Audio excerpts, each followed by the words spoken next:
අයිබෝන් කියලා පිළිගන්න ඕනේ නම් අදත් ඔයගොල්ලෝ හැමෝම මිලා ව්ලොග්ස් YouTube channel එකට. අද මම ඔයගොල්ලන් එක්කයි යනවා ලංකාවේ ආර්ථිකයට ඉතාමත් ලොකු දායකත්වයක් දක්වන ලංකාවට විදේශ විනිමය ගේන්න ගොඩක් මහන්සි වෙන තරුණයෙක් හොයාගෙන. වැඩි කතා නැතුව අපි එහෙනම් ගිහිල්ලා බලමු මොන වගේ ශේෂ්ත්‍රයකින්ද මේ තරුණයා ලංකාවේ ආර්ථිකය ශක්තිමත් කරන්න දායකත්වයක් දක්වන්නේ කියලා බලන්න. එහෙනම් අපි යමු වීඩියෝ එකට. මම මේ ඇවිල්ලා ඉන්නේ ලංකාවේ ෆයිටර්ස් මසුන් අභිජනනය කරන ලොකුම අභිජනන මධ්‍යස්ථානයට. මෙතන තමයි ප්‍රධාන වශයෙන්ම ලංකාවේ පෞද්ගලිකව ෆයිටර්ස් මසුන් අභිජනනය කරන්නේ. ඒ අයියා තමයි මේ ඉන්නේ. අපි මේ අයියාගෙන් අහලා දැනගමු මේ ව්‍යාපාරයට කොහොමද එයා පෙළඹුණේ. දැන් ව්‍යාපාරයේ තත්ත්වය කොහොමද? එතනින් ගියාම මේ ව්‍යාපාරය කොහොමද කරගෙන යන්න කියන හැමදේම මේ අයියාගෙන් අහලා අපි දැනගමු. අයියා, ආයිබෝන්. නම් මොකක්ද අයියා? මං සුමුදු කරන්නේ. සුමුදු කිව්වහම නම් ඉතින් ෆයිටර්ස් මසුන් ගැන හොයන දන්න අය දන්නවා සුමුදු කියන නම ලංකාවේ ගොඩක් ප්‍රසිද්ධ නමක් තමයි සුමුදු කියලා කියන්නේ. අපිට කියන්නකෝ අයියා මේ ව්‍යාපාරයට අයියා කොහොමද පෙළඹෙන්නේ? මම පෙළඹුණා කියන්නේ ඉස්කෝලේ යන කාලේ ඉඳන් මම පොඩි දවස් ඉඳන් අවුරුදු 10ක් විතර වයස ඉඳන් මම මේකට ආසා කරා. ෆයිටර් කියන මාළුවට අනිත් මාළුන්ට මට එච්චර ආසාවක් නැහැ. ෆයිටර් මාළුවට මම ගොඩක් ආසා කරා. ඒකම මම දැන් සාමාන්‍ය ඉස්කෝලේ යන කාලේ අපිට ආර්ථිකයක් නැති වුණා. මම දෙමාපියන්ගේ ලැබුණ සල්ලින් හරි මම මොරෙන් හරි මාළුවෙක් ගහලා අර ඒ මාළු දෙන්න බීට් කරන මට ඕනේ ඒක බෝ කරන්න. ඒක ඉතින් මට අර ඇබ්බැහිමක් වගේ වුණා පොඩි කාලේ ඇබ්බැහිමක් වගේ වුණා. ඉගෙන ගන්න ගමන් ඉතින් මම අරක දෙයක් කරා හොබි කරා වගේ ඒක දැනුත් කරගෙන යනවා ඒ විදිහට. දෙමව්පියන්ගේ අවසරයක් නැතුව එහෙම හොරෙන් පටන් ගත්ත උදේ අද වෙනකොට මොනතරම් දුර ඇවිල්ලා තියෙනවද? අද වෙනකොට මට සන්තෝෂයි. මහා පරිමාණීය වරක් කරලා තියෙනවා. ලංකාවේ ලොකුම ෆයිටර්ස් මසුන් අභිජනන මධ්‍යස්ථානයේ බවට පත් වෙලා තියෙනවා. ඊට අමතරව මේ ආනන මධ්‍යස්ථානත් ඒ කියන්නේ ලංකාවට විදේශ විනිමය අරන් එන්න පුළුවන් වෙලා තියෙනවා මේ වෙනකොට මේ ව්‍යාපාරේ. එතකොට ව්‍යාපාරය කරගෙන යනකොට අභියෝග කියන්නේ දැන් මාළුවෙක් ගෙන්නන්නේ මට මම මාළුවෙක් ගෙන්න හොඳම ඔසුට ගෙන්න තායිලන්ත ඉන්දුනීසියා වගේ මාළුවෙක් ගෙන්නන්නේ. ඔව්. ඒ මාළුව ගෙන්න දැන් මම බීට් කරලා දැන් වෙන්දපොඩ යමු කරනවනේ. වෙන්දපොඩ යමු කරන හුඟක් කට්ටිය බලාපොරොත්තු වෙනවා මේකේ ෆීමේල් ආව. දැන් අපිට දැන් සාමාන්‍යයෙන් මස් එක ගත්තොත් මම මේ කෙනෙක් මට එක මාළුවෙක් ගෙන්නන සාමාන්‍යයෙන් ඩොලර් ගානට අපි ගෙන්නන්නේ. ඔව්. ඩොලර් 300ක් 400ක් වගේ විදමක් කරනවා. ඒ කියන්නේ 7ක් 8ක් එකට යනවා. දැන් අපිට වෙන්දපොලේ මෙහෙ යමු කරන්නොත් අපි සාමාන්‍යයෙන් මේ ජනතාවට යමු කරන්නේ. ඒකට අපි 300 400 ඔක වැඩි වුණොත් ඔය හොඳම ක්වොලිටි මාළුවෙක් වුණොත් 3500 4000 5000 වගේ යනවා. ඒ ඊට අපි ෆීමේල් එකක් කර යාට දුන්නොත් මම සන්තෝෂ දෙන්න ඒ කෙනෙක්ට දෙන්න. අර වෙළඳ පොලේ තත්ත්වේ නැති කරගන්න. මොකද අපි ගෙන්න ලොකු විදමක් කරලා ගෙන්න මාළු අර එයාට ඒක මේකක් නැහැ. මේ සෑල්ලුවෙන් බලන එක දිහා වටිනාකම නැහැ රුපියල් 25 දිහා දෙනවා. ඒකට අපේ වෙළඳ මට්ටම කඩ මේ විතර නෙමෙයි ලෝක වෙළඳ මට්ටමත් කඩ වෙනවා. ඒ කියන්නේ දැන් අර වටිනාකමකින් වැඩි මාළුවෙක්ව වෙළඳ පොළට අඩු වටිනාකමකට නිකුත් කරනවා. එතකොට අර ඔයා කියන්නේ මේ වටිනා මාළුවක තියෙන වටිනාකම නැති වෙලා යනවා. එතකොට දැන් මොකද්ද මෙතන වෙන ප්‍රොසෙස් එක? ඒ කියන්නේ ක්‍රියාවලිය මොකද්ද? කොහොමද මේ මාළු අරන් ඇවිල්ලා ඔයා මෙතන මහ පරිමාණ විදිහට අභිජනනය කරනවා? මොකද්ද කොහොමද මේ ප්‍රොසෙස් එක යන්නේ ක්‍රියාවලිය? ඒ කියන්නේ අභිජනනය කරන මේක දැන් මගේ වෙනම පාමයක් තියෙන දැන් එතන යනවනේ. ඔව් ඔව්. ඒ කියන්නේ මේ ගෙනල්ලි ඉවරලා මෙහෙම දැන් මම ගෙනව තායිලන්තෙන් පිටින්පස්සේ ආනයනය කරොත් ඊළඟ මාසෙ ගේන්න මම ඉන්දුනීසියා වගේ රටකින් ඉන්දුනීසියා සිංගප්පූරු වගේ රටකින් රටෙන්ම ගන්න. ඒ කියන්නේ බ්ලඩ් ගෲප් එක වෙනස් කරලා ගන්න. වෙනස් කරලා අරගෙන මෙහෙ ඇවිල්ලා ඒ කියන්නේ ෆීමේල් මේල් දෙකම රටවල් දෙකකින් ගන්න. ගෙනල්ලි ඉවරලා මේ ඒ බ්ලඩ් එක චේන්ජ් කරලා ඉවරලා මම පිටම අභිජනනය කරලා මේ අභිජනනය කරන පිළිවෙල මම දැන් පිටම කියන්න. ඊට පස්සේ මේ මම හදාගෙන සාමාන්‍යයෙන් ටැංකිය එක මම ටැංකිය එක ජෝඩුවක් දැම්මන් පස්සේ ඒ ජෝඩුවක පැටව සති දෙකක් ඇතුළත මම ලොකු පරිසරයකට යොමු කරනවා. ඒ සති දෙකක් ඇතුළත ලොකු පරිසරයක් අයිත් කොහොමද මාසයක් ඇතුළත මම ඒ පරිසරෙත් මාළු අයින් කරනවා. අපි තනින් තැනට ගිහිල්ලා ඒ අදාළ ස්ථානයේ වෙන ක්‍රියාවලිය වෙනම පහදලා ගමු. එතකොට මට මේක කියන්නකෝ අයියා. ඔයා මේ ව්‍යාපාරය කරන්නේ දේශීය වෙළඳපොළ අරමුණු කරගෙනද නැත්නම් විදේශීය වෙළඳපොළ අරමුණු කරගෙනද? දැන් සිද්දස් දෙකම අරමුණු කරගෙන කරනවා. එතකොට සාර්ථක කෝකද? සාර්ථක විදේශ වෙළඳපොළ. විදේශ වෙළඳපොළ සාර්ථකයි. එතකොට දේශීය වෙළඳපොළේ යම් තාක් දුරට සාර්ථකත්වයක් තියෙනවා. එහෙනම් අපි යන්ද මේ ක්‍රියාවලිය වෙන්නේ කොහොමද කියලා බලන්න තනින් තැනට ගිහිල්ලා. හරි. ඉස්සෙල්ලාම අපි පටන් ගන්න තැනට ගිහිල්ලා බලමු මොකද වෙන්නේ කියලා. හරි. මෙතනින් තමයි ෆයිටර්ස් මසුන් අභිජනන ක්‍රියාවලිය ආරම්භ වෙන්නේ. අපි අයියාගෙන් අහලා බලමු ඒ ආරම්භය කොහොමද වෙන්නේ කියලා. හරි. ආරම්භය මුලින්ම අපි ආරම්භය කියන්නේ අපේ පරිණත මේ පිරිමි මාසික සහ ගෑනු මාසික අපි තෝරා ගන්නවා. තෝරගෙන ඉවර ඉස්සරහම පිරිමි මත්ස්‍යව වෙනම දවසක් යොමු කරලා තියෙනවා මේ වගේ ටැංකියකට හරි භාජනයකට හරි යොමු කරලා තියෙනවා. එයා ඒක පරිණත වුණාන් පස්සේ මේ වගේ පෙන නෙට් එකක් ගහලා එයාට බිත්තර දාන්න සුදු මට්ටමේ එයා ඉන්නවා කියලා අපිට ක්‍රියාවලිය මේ විදිහට පෙන්눔 කරනවා. පෙන්눔 කරාම අපි දවසක් එයා ඒ පරිಸ್ಥಿತಿයම ඊළඟ දවසේ දැන් හෙට ඊයේ මේල් මාසියා දැම්මම අද උදේ ෆීමේල් මාසියා මේ වගේ දානවා ෆීමේල් එක්කෙනා. ඒ දැම්මම පස්සේ මෙතන බිත්තර දැන් යොමු වෙලා තියෙන බිත්තර දාන්න ඔය මේ බිත්තර දාන ක්‍රියාවලිය අද කරනවා. කරාන් පස්සේ අපි හවස 5ට විතර වගේ ෆීමේල් එක්කෙනා අයින් කරනවා. අරයට බිත්තර ටික පරිසර තියෙන දීලා. අයියා එතකොට මෙතන දැන් මේ ඔක්සිජන් බට දාලා පොඩි ක්‍රියාවලියක් වෙනවා. මෙතන මොකද්ද වෙන්නේ කියලා පොඩ්ඩක් පහදන්න. මේක තියෙන්නේ ආටිමියා කියන එකක්. මේ පොඩි පැටවුන් සඳහා බේබි මත්ස්‍යයන් සඳහා සුදුසු ආහාරයක්. මේක මේ කියන්නේ මේ ලංකාවේ නිෂ්පාදනයක් නෙමෙයි ලංකාවේ නිෂ්පාදනයක් තියෙනවා. මේක මේ ඇමරිකන් වගේ නිෂ්පාදන තියෙන රෙඩ් ටොප් කියලා. මේක අරගෙන ඉවරලා අපි කරන්නේ පැටවුන් චූටි පැටවුන් විතරයි මේක දෙන්නේ ලොකු ආහාරයක් වශයෙන්. සාමාන්‍යයෙන් මේ මවුසත්තුන්ගෙන් දැන් පැටවු එළියට ආවහන් පස්සේ පැටවු එළියට හරියටම පැටිය පීනන්න ගන්න දවස් 4ක් යනවා. 4කින් පස්සේ තමයි පැටිය ටැංකිය හොඳට පීනලා ආහාර ගන්න මට්ටමට එන්නේ. ඒ මට්ටමට ආපුවම අපි මුලින් ඉඳන් මේක කරන්නේ මේක දැන් මේක පැය 24න් පැටියෙන් තත්තර හැච්චලා මේ මේකට කියන්නේ ප්‍රොසෙසින් කියලා පැය 24න් මේකේ පැටව වෙනවා. පැටව ආපුවා අපි කරන්නේ මේ බඩ දෙක අයින් කරලා තිබ්බහම පස්සේ මේක ඉතුරු කටු ටික ඔක්කොම උඩට එනවා. අපි පැටවුන්ට දෙන ආහාර මට්ටම ඔක්කොම යට යනවා. ඊට පස්සේ අපි බටයක් ආදාරයෙන් සයිෆන් කරලා මේක පිටට ගන්නවා. අර සත්තු ටික ඉන්න ටික පිටට ගන්නවා. මේ තියෙන පිටට ගත්ත එක. කදුදේ පිටට ගත්ත එක මේ තියෙන්නේ. ඒ ගත්තන් පස්සේ අර පැටව ඉන්න ප්‍රමාණය බලලා අපි ටැංකිය වල ඒ ඉන්න ප්‍රමාණයට සරිලන්න චුට්ට දාගෙන යනවා. ඒ කියන්නේ ආපු පැටවුන්ට චූටි පැටවුන්ට නෝමල් කෑම දැම්මම කන්න ඒගොල්ලන්ට පේන්නේ නැති හින්දාද මේ සත්තු හදන්නේ? නෑ ජීවි ආහාරයක් ගන්න ඒගොල්ලෝ හරි ආසයි කැමති පැටව. ඒ ජීවි ආහාරය ගත්ත වගේම ජීවි ආහාරයට වර්ධනය වෙගත් වැඩි. ඉක්මනට වර්ධනය වෙනවා මාළුව. ඒ මාළුව වර්ධනය වෙන වේගයත් අනුව ඒගොල්ලන්ගේ ප්‍රතිශක්තිකරණ ශක්තිය ඇඟේ තියෙන නිර්මාණ රටාව කලර් කෝඩ් එක ඒ ඔක්කොම මේකෙන් හැදෙනවා. සාමාන්‍ය නෝමල් කෑමක් දුන්නාම කලර් කෝඩ් එකේම ගන්න අපිට අමාරුයි. එතකොට සාමාන්‍යයෙන් කොපමණ කාලයක් මෙහෙම දාන්න ඕනද මේ රයින්සින් උඩරිම සති දෙකක් දුන්නාම සති දෙකක් දෙනවා කියන්නේ සති දෙකෙන් සෙන්ටිමීටර එකමාරක් විතර ලොක් කරගන්න පුළුවන් පැටිය. ඊට පස්සේ අපි පොකුණු වලට ලොකු ටැංකිය වලට යොමු කරන වෙන ආහාරات එක්ක. එතකොට මෙතනින් පස්සේ මොනවද දාන ආහාර? මෙතනින් පස්සේ ආහාර වර්ග කියන්නේ එතන ලයිෆ් ෆීඩ් දෙන තියෙන හොඳයි වර්ම්ස් වගේ. බ්ලඩ් වර්ම්ස් වගේ. ඊට අමතරව බිත්තර කියන්නේ බිත්තර තම්බලා ඒක බෙන්ඩර් කරලා කෑම අපි හදලා වගේ දානවා. හරි. අයියා එතකොට දැන් මෙතන මොකද්ද මේ වෙලා තියෙන්නේ? මේ විදිහට තමයි මේක දෙවෙනි ක්‍රියාවලිය සිද්ධ වෙන්නේ. දැන් අතරින් අපි පරණත මත්ස්‍ය දෙන්න උතර නැත්තම් මේගොල්ලෝ බිත්තර දැම්මහම පස්සේ අපි මේ ෆීමේල් එකව අයින් කරනවානේ. අයින් කරලා සාමාන්‍යයෙන් මේල් එකට කරදරයක් නොවෙන්න අපි දවස් 4ක් අයින් කරලා මේ බේසම පිටින්ම අයින් කරලා බේසමකට බිත්තර දාපු වාජනේ අයින් කරලා පැත්තකට කරලා තියෙනවා. දවස් 4කින් පස්සේ තමයි අපි මේගොල්ලන්ට කණ්ඩායම් මොකටද දෙන්න අරින්නේ. ඇරලා බලුවන් පස්සේ මේ විදිහට චූටි පැටව අපිට දැක් ගන්න පුළුවන්. එහා මෙහා පීනනවා. අපි පිරිමි මත්ස්‍යත් ඒ විදිහටම අපි සතියක් එකමාරක් විතර ඒ විදිහටම තියෙන. ඒ තියෙන හේතුව මොකද?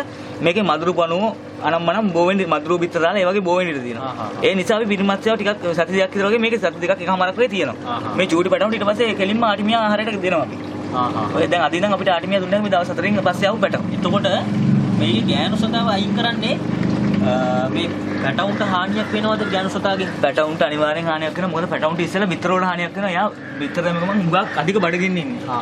එයා අර බිත්තර ටික කනවා. ඒ කියන්නේ ගෑනු සතා බිත්තර දාපු ගමන්ම ගෑනු සතාව අයින් කරන්න ඕන අනිවාර්යෙන් අයින් කරන්න ඕන. එතකොට පිරිමි සතා තමයි පැටවු එළියට ඇවිල්ලා සති එකමාරක් විතර එයා මේ පැටව සාමාන්‍ය වර්ධනය වෙනකන් එයාට තියන්න පුළුවන්. මොකද එයා මේ ආහාර ගන්න පැටවුන් ආහාර ගන්න නැහැ. අර අපි දාන මේකට ආටිමියා ආරම්භ නම් එයා කනවා. වැඩි ලොකු ආහාරයක් ගන්නෙත් නැහැ. ඒ කියන්නේ පිරිමි සතා තමයි පැටවුන්ගේ ආරක්ෂකයා වෙන්නේ. හරි. එතන වෙන ක්‍රියාවලිය මොකක්ද කියලා දැන් අර මම ඉස්සර දෙවෙනියට වෙන්නේ බේසින් පැටවට ඉන්නවනේ. ඔව්. ඒක සති එකමාරක් දෙකක් අතර කාලයක් අපි ඒකේ තියලා කන්න මොන ටික දීලා මේ වගේ ලොකු පරිසරයකට ඒගොල්ලෝ යොමු කරනවා. ඒ කියන්නේ පිරිමි සතාගෙන් අයින් කරලා පිරිමි සතාව අයින් කරලා මේ වගේ ලොකු පරිසරයකට යොමු කරනවා. මේ කියන්නේ වර්ධනය වේගය මම වැඩි කරගන්න. ඊට පස්සේ යොමු කරාම දැන් සාමාන්‍ය මේ කියන්නේ ඉස්සර ටැංකිය සෙටප් කරන් ඉන්න ඕන. ටැංකියක් සීසන් කරගෙන ඉන්න ඕන. කියන්නේ දැන් මේ ටැංකිය අපි දවස් 3ක් විතර වතුර පුරවලා මේකට දාන කොට්ටම් කොට ටික දාලා ලුණු ටිකක් දාලා ඒක සීසන් කරගෙන ටැංකිය තියාගන්න. තියාගෙන ඉවරලා තමයි අර සති දෙක ඇතුළත අර පැටව ටික සති දෙකේ පැටව ටික මෙතන ගන්න උදාහරණයක්. එතකොට දැන් මෙතන මේ කොච්චර විතර කාලයක් තියන්න ඕනද පැටව? මෙතන සාමාන්‍යයෙන් පැටිය ලොකු වෙනකන් වර්ධනය වෙනකන් තියන්න පුළුවන්. සාමාන්‍ය සෙන්ටිමීටර දෙකක් විතර දෙකමාරක් විතර ගන්න මේක තියන්න පුළුවන්. එතකොට දැන් සාමාන්‍ය ෆයිටර්ස් කියන්නේ පොඩ්ඩක් ආවේගශීලී සත්තු කොටස් යන්නේ. එතකොට කොටා ගන්න හැරීමේ නැද්ද මෙතන දාලා ඉන්නකොට? ඔව් සාමාන්‍යයෙන් කොටා ගන්න වයස වෙනකොට අපි ඒගොල්ලන් තනි තනියෙන් අයින් කරගන්න. දැන් ඒතොර අයියා මෙතන ඉන්න පැටවුන්ට කොච්චර විතර වයසයිද? මේක ඇවිල්ලා සති 3ක් විතර. සති 3ක් විතර. සති 3ක පැටව දැන් මේගොල්ලෝ මේ කලාකාරී විදිහට ඇසිරෙන්න පටන් ගන්න තින්නේ ලාවට. මේ කලාකාරී විදිහට ඇසිරෙන්න පටන් ගන්න තින්නේ. තව සති එකමාරක් විතර යනකොට මේගොල්ලෝ අපිට මේ තනියෙන් වෙන් කරලා හදා ගන්න පුළුවන්. කියන්නේ මෙතනින් පස්සේ තමයි මේගොල්ලන්ව තනියෙන් බෝතල් වලට දාන්න. හරි. අපි යන් එතෙන්ට.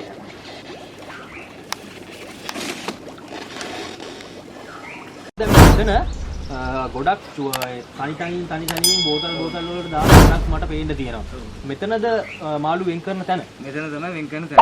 ඔව්. වෙන් කරනවා කියන්නේ දැන් අර පරිසරයෙන් ඒගොල්ලෝ සාමාන්‍ය වර්ධනය වෙලා කලාකාරී ලෙස ඇසිරෙනකොට මේ වගේ ලීටර් 5 බෝතල් අරගෙන බෝතල් වලට උතුරලා තමයි මේ බෝතලේ සීසන් කරලා දවසක් අර මාළු ටික මේකට මේල් පිරිමැස්ස විතරයි. පිරිමැස්ස ටික මේකට හරි ඇස්සලා දානවා.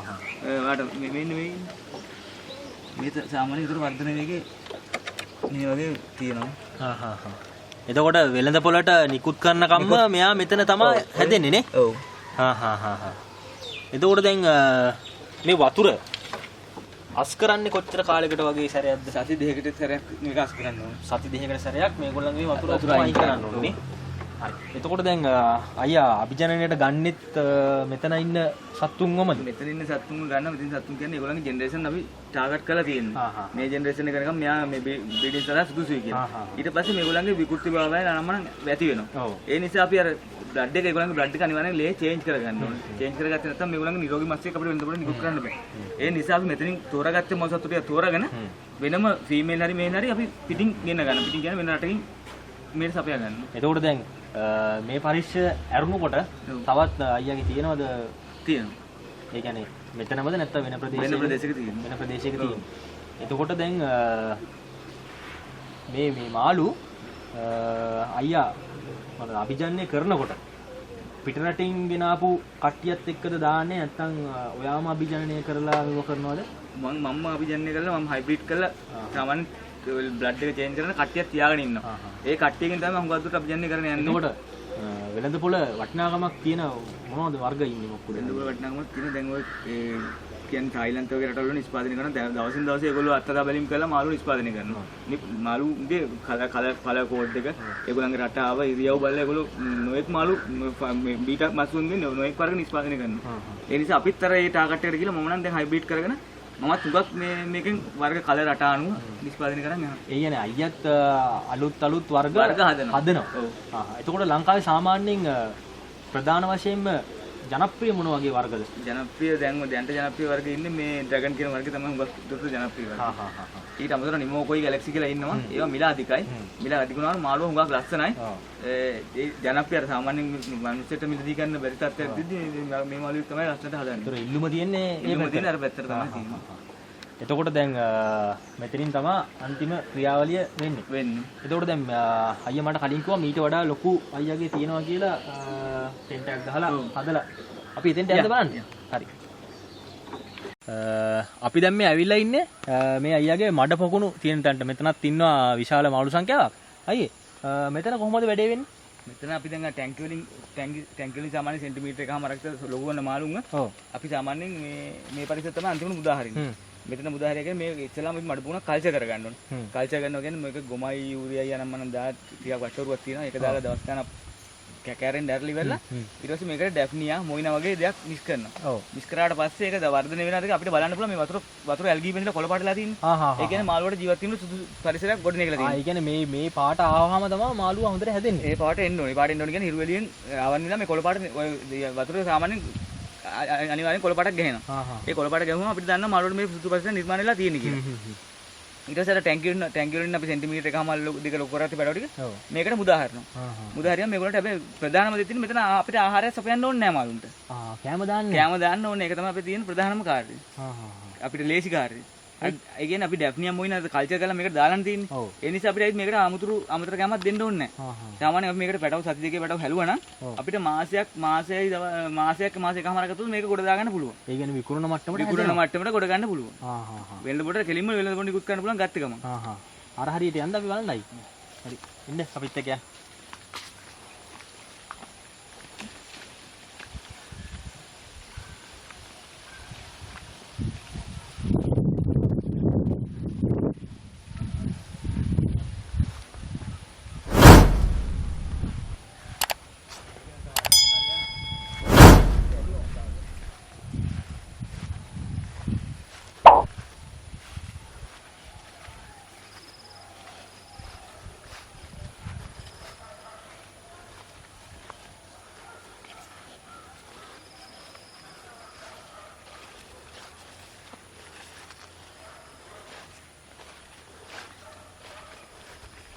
ගොඩක් ලොකුවට තියෙනවනේ. ඔව්. එහා පැත්තේ තියෙනවා. එතකොට අයියේ දැන් මේ මාළුන්ට ලෙඩ හැම මුකුත් හැදෙන්නේ නැද්ද මේ වගේ? මේ පරිසරයේ කිසිම ලෙඩක් හැදෙන්නේ නැහැ. මොකද ඒගොල්ලන්ගේ ස්වාභාවික පරිසරයට අපි යොමු කරලා තියෙන්නේ. සාමාන්‍යයෙන් තායිලන්ත ඉන්දුනීසියා වගේ රටක මේගොල්ලෝ ඒගොල්ලන්ගේ මේ මූලික රටවල්නේ මූලික හැදිච්ච රටවල්නේ මාළුව. පරිණත වෙච්ච රටවල්. ඒත් ඒ රටවල් වල මේ වගේ මේ තරම්වත් වතුර අපේ වතුර තරම්වත් ඒගොල්ලන්ගේ රටවල වතුර කන්ඩිෂන් එක පිරිසිදුකම නැහැ. ඒ වුණත් ඒ රටවල ඉන්න පුළුවන් නම් මේ අපේ රටේ මාළුන්ට මේක සම්පතක්. මේ හුඟක් දුරට මේ වතුරේ කිසිම ලෙඩ රෝගයක් යොමු වෙන්නේ නැහැ. ලෙඩ රෝගයක් හැදෙන ඉඩකඩ බොහොම අඩුයි. අර ස්වභාවික විදිහටම මාළුව වර්ධනය වෙනවා. ඒ වර්ධනය වෙච්ච මාළුව අපි විදේශ වල පොඩි මොකටද ඒගොල්ලෝ තරි කැමති මොකද මේගොල්ලෝ වර්ණ රටාව මේගොල්ලන්ගේ ලෙඩ රෝග නොහැදෙනකම ප්‍රතිශතන සත්‍ය ඒ නිසා අපේ ලංකාවේ මාළුට උගක් කිලුමක් තියෙන නිසා. එතකොට දැන් අර අපි අර බාස්කට් වලට දාලා හදනවට වඩා දැන් මෙතන හැදෙන මාළුවගේ වර්ණය එහෙම හොඳට හැදිලා තියෙනවා. හොඳට හැදෙනවා. ඒ කියන්නේ බාස්කට් වල දානගෙන අනිවාර්යයෙන් මේගොල්ලෝ කලහකාරී වෙනකොට බාස්කට් වල කොච්චර ලොකු පරිසරයක හිටියත් එක්ක අවුලා කොටා ගන්න ගන්නවා. ඔව්. නැටි කඩා ගන්න, වල කඩා ගන්න, තුවාල කරන්න ගන්නවා. ඒ නිසා කොච්චර ලොකු පරිසරයක හිටියත් මේගොල්ලෝ වෙන් කරන්න වෙනවා අපිට. ඒ කාලෙදී. මේගොල්ලෝ මෙතන හිටියා කියලා බෝවීමක් වෙන්නේ නැහැ. බෝවීමක් වෙන්නේ නිකන් ඒගොල්ලෝ වර්ධනය වෙලා හැදෙන එක විතරයි වෙන්නේ. එතකොට දැන් අපිට මෙතනින් ගන්න මාළුත් ආයි මේ බාස්කට් වලට එහෙම වෙන් කරන්න ඕනේ. අනිවාර්යයෙන් වෙන් කරන්න ඕනේ. දැන් අපි වෙන් කළා තමයි නිකන් වෙනකොට දෙන මට්ටමකට තවත් දෙනවා. නැත්තම් වෙන් කළා තමයි මොකද දුට දෙන්නේ. වෙන් කළා දවස් 3-4න් දෙන්න පුළුවන්. මොකද මාළුව හොඳ සයිස් එකට වර්ධනය වෙලා තියෙන මේක ඇතුලේ. හරි. අපි යන් අයියේ ඔයාගේ දැන් තව පොකුණු ටැංකි ටිකක් ගහලා තියෙනවා කියනත් අපි යන් ඒක බලන්න. හරි. මෙතන තියෙන එක මේ මඩ පොකුණකට වඩා ටිකක් වෙනස්. ඒ කියන්නේ දැන් මඩ පොකුණ නම් මේ මඩ පාටයිනේ වතුර. මෙතන හොඳ ක්ලියර් එකකට වතුර ටික තියෙනවා. කොහොමද මේක හැදුවේ? ඉබේ හැදිච්ච එකක්ද? මේක ඉබේ ස්වාභාවික වතුර පාරක් ස්වාභාවික දිය උල්පත් වලින් හැදිච්ච මේ වතුර පාරක් තියෙන්නේ අර පාර. ඒක කවර් කරලා තමයි මම මේ මඩ පොකුණ නිර්මාණය කරලා තියෙන්නේ. ඒ කියන්නේ දැන් මේ ඇල පාරක් ඇලපාරක් කියන්නේ මේක ගලාගෙන යන නිකන් අපේ පීටි පොළවේ ඇතිවෙච්ච උල්පත. ඒ උල්පතේ තමයි මම මේ ඇලපාරගේ කවර් කරලා ඇල මාර්ග කියන්නේ මේ උල්පතින් ඇල මාර්ගයට වතුර යනවා. ඒක හරස් කරගෙන මේක නිර්මාණය කරලා තියෙනවා. හැමතැනින්ම ලොකු ප්‍රයෝජනයක් අරගෙන තියෙනවානේ. ඉස්සෙල්ලා මේ පැත්තට වතුර පාර ගියලට.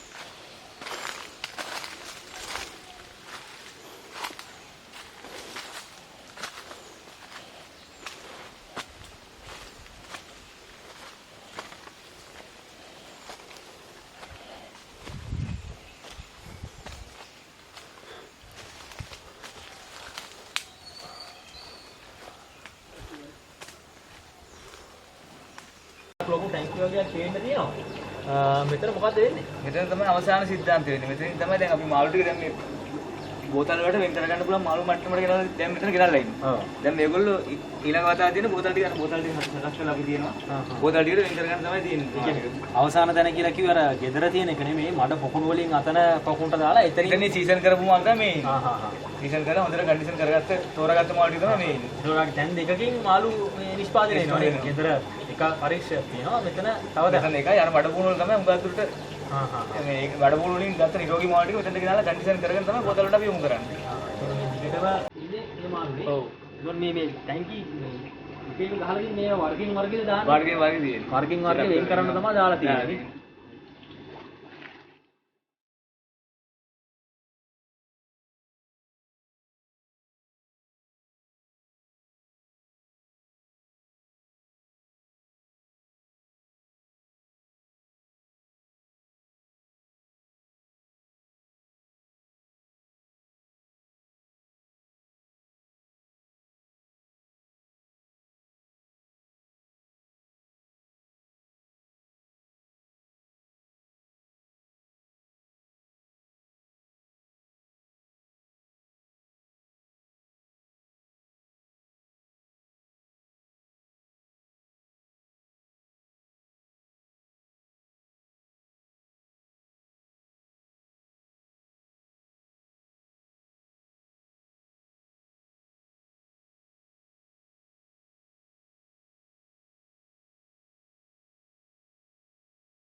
අයියට ගොඩක් ස්තුතියි අයියාගේ වටිනා කාලය කැප කරලා අපේ channel එකට මේ වගේ ඉන්ටර්විව් එකක් දෙන්න පුළුවන් වෙච්ච එක ගැන. එහෙනම් අයියාගේ ඉස්සරහ වැඩ කටයුතු සියල්ලක්ම සර්වපකාරයෙන්ම සාර්ථක වෙන්න කියලා මිලා vlogs YouTube channel එකෙන් අපි ප්‍රාර්ථනා කරනවා. අයියට අන්තිමට මොනවද කියන්න තියෙන්නේ මේ ශේෂ්ත්‍රයට එන්න කවුරු හරි ඉන්නවා නම් ඒගොල්ලන්ට දැනගන්න. ශේෂ්ත්‍රයට එන්න ඉන්නවා ශේෂ්ත්‍රයට ඕන වෙලාවක අතීතයට එන්න කැමතියි. මේ හැබැයි මම කියන්නේ එකම දෙයයි අර මාළුවෙක්ගේ වටිනාකම නැති කරන්න එපා.